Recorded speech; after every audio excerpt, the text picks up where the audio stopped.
Good morning or good afternoon, wherever you are in the world. My name is Journey Higgs, and I'm going to be discussing my story and my experience in water-related activism, specifically on my island. I live on a small 2 by 5 mile long island in the Bahamas. Our island does not have any natural fresh water such as lakes, rivers, or even freshwater lens underground. We depend on rainwater as our main supply of water. We drink this water, we wash dishes, and we bathe with it. We collect rainwater through gutters that are attached to the sides of a roof and are almost like slides that collect and pour the water down a pipe into the tanks where it is stored.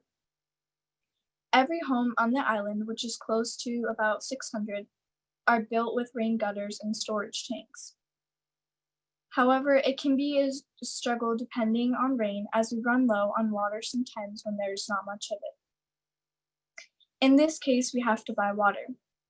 A water truck is then sent to our house with a hose that fills up our tank. They produce this water through the process of desalination. They have to dig wells into the ground to extract salt water, which is then high pressure filtered into fresh water. Buying water can be expensive because of the process it takes. We depend on rainwater as is an easier source. But here we have to be very conservative of our use of water. When I was in primary school, we became one of the first schools to become an eco school in the Bahamas.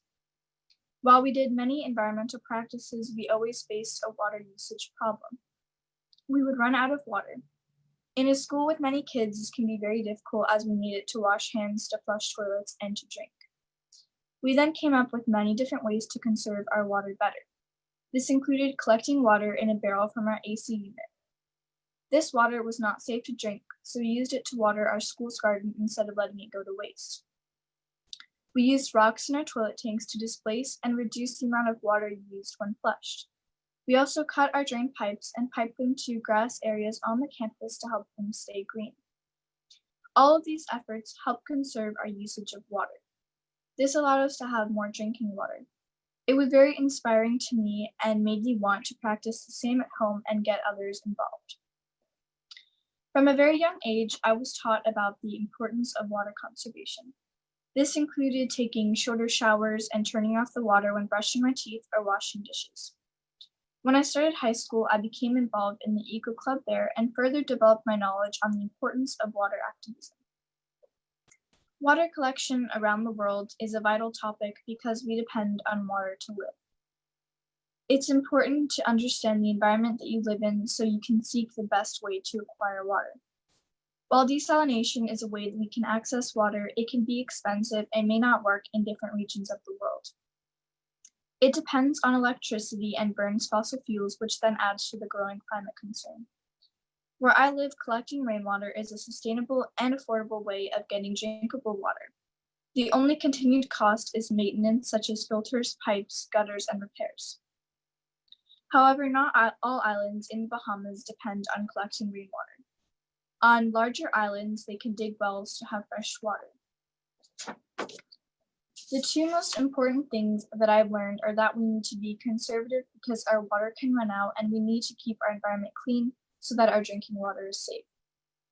I've participated with local and international NGOs that help educate the youth about the importance of water conservation, as well as keeping the environment clean.